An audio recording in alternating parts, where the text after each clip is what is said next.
जय श्री कृष्ण। भागवत गीता की जय। वेदम व्यास जी की जय। सरस्वती माता की जय। अविनाशी तु तदिवि येन सर्वमिदं ततं विनाशमय स्यास्य न काश्चित् कर्तुमर्हति। अविनाशी तु तदति येन सर्वमिदं ततं विनाशमव्ययस्य न कश्चित् कर्तुमर्हति। माने जो शरीर में व्याप्त है उसे ही तुम अविनाशी समझो। उससे अव्यय आत्मा को नष्ट करने में कोई भी सामर्थ्य नहीं है।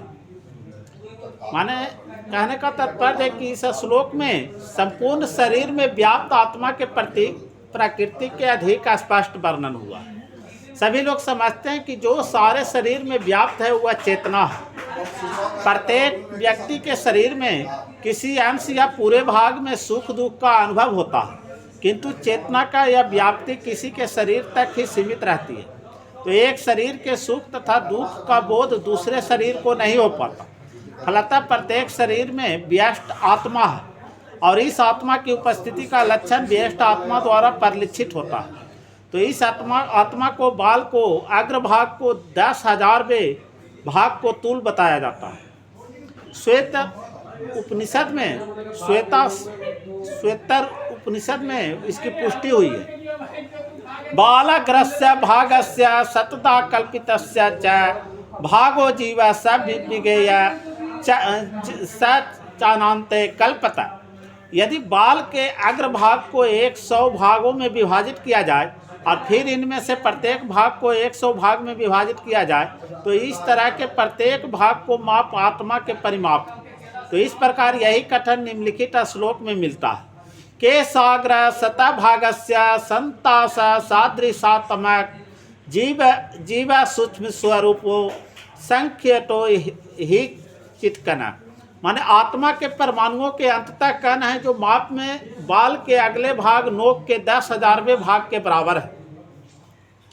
तो इस प्रकार आत्मा के प्रत्येक कण भौतिक परमाणु से भी छोटा है। ऐसे असंख्य कण हैं। यह अंततः लघु आत्मा स्फुलिंग भौतिक शरीर का मूल आधार है और इस आत्मा स्फुलिंग के प्रभाव सारे शरीर में उसी तरह व्याप्त है जिस प्रकार किसी औषधि का प्रभाव व्याप्त रहता है। तो आत्मा की यह धारा सारे शरीर में चेतना के रूप में अनुभव की जाती है और यही आत्मा के अस्तित्व का प्रमाण है। समान से समान व्यक्ति भी समझ सकता है कि यह भौतिक शरीर चेतना रहित होने पर मृतक हो जाता है और शरीर में इस चेतना को किसी भी भौतिक उपचार से वापस नहीं लाया जा सकता। अतः यह चेतना भौतिक संयोग के फलस्वरूप नहीं है अपितु आत्मा के कारण है। तो मुंडक उपनिषद में सूक्ष्म आत्मा की और अधिक विवेचना हुई है। ऐसा पुनरात्मा चेत सब वेदी तत्वो अस्मिन प्राणा पंचांद संविभेश प्रौनिश्चितम सर्वमेताम प्रजानाम यस्मिने विशुद्धे विभवतस्य आत्मा। माने आत्मा आकार में अनुतूल है जिसे पूर्ण बुद्धि के द्वारा जाना जा सकता है। यह अनु आत्मा 5 प्रकार के प्राणों से तैर रहा है।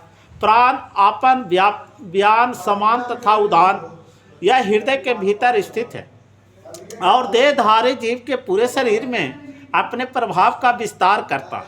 तो जब आत्मा को 5 वस्तुएं को कल्प से शुद्ध कर लिया जाता है तो इसका आध्यात्मिक प्रभाव प्रकट होता है।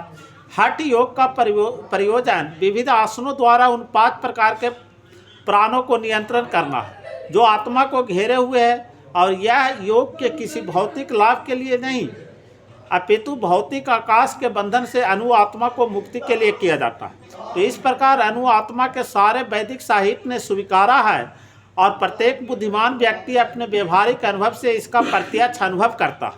केवल मूर्ख व्यक्ति ही इस अनु आत्मा को सर्वव्यापी विष्णु तत्व के रूप में सोच सकता है। तो अनु आत्मा का प्रभाव पूरे शरीर में व्याप्त हो सकता है। तो मुंडक उपनिषद के अनुसार यह अनु आत्मा प्रत्येक जीव के हृदय में स्थित है और चूंकि भौतिक विज्ञानी इस अनु आत्मा को माप सकने में असमर्थ है अतः उनमें से कुछ यह अनुभव करते हैं कि आत्मा है ही नहीं। व्यस्त आत्मा तो निसंदेह परमात्मा के साथ हृदय में है और इसलिए शारीरिक गतियों के सारी शक्ति शरीर के इस भाग से उद्भूत है। तो जो लाल रक्त कण फेफड़ों से ऑक्सीजन ले जाते हैं वे आत्मा से ही शक्ति प्राप्त करते हैं। अतः जब आत्मा इस स्थान से निकल जाता है तो रक्त उत्पादक बंद हो जाता है। माने जब आत्मा इस स्थान से निकल जाता है तो रक्त उत्पादक संलयन फ्यूजन बंद हो जाता है और औषधि विज्ञान लाल रक्त कणों को महत्ता को तो स्वीकार करता है, किंतु वह यह निश्चित नहीं कर पाता कि शक्ति का स्रोत आत्मा है। जो भी हो, औषधि विज्ञान यह स्वीकार करता है कि शरीर की सारी शक्ति का उद्गम स्थल हृदय है। तो पूर्ण आत्मा की ऐसी अणुकणों के तुलना सूर्य प्रकाश के कणों से की जाती है। तो इस सूर्य प्रकाश से असंख्य तेजोमय अणु होते हैं। तो इस प्रकार परमेश्वर के अंश उनकी किरणों के परमाणु स्फुलिंग है और प्रभा या पराशक्ति कहलाता है। तो अतः चाहे कोई वैदिक ज्ञान का अनुगामी हो या आधुनिक विज्ञान का, तो वो शरीर में आत्मा का अस्तित्व को नकार नहीं सकता।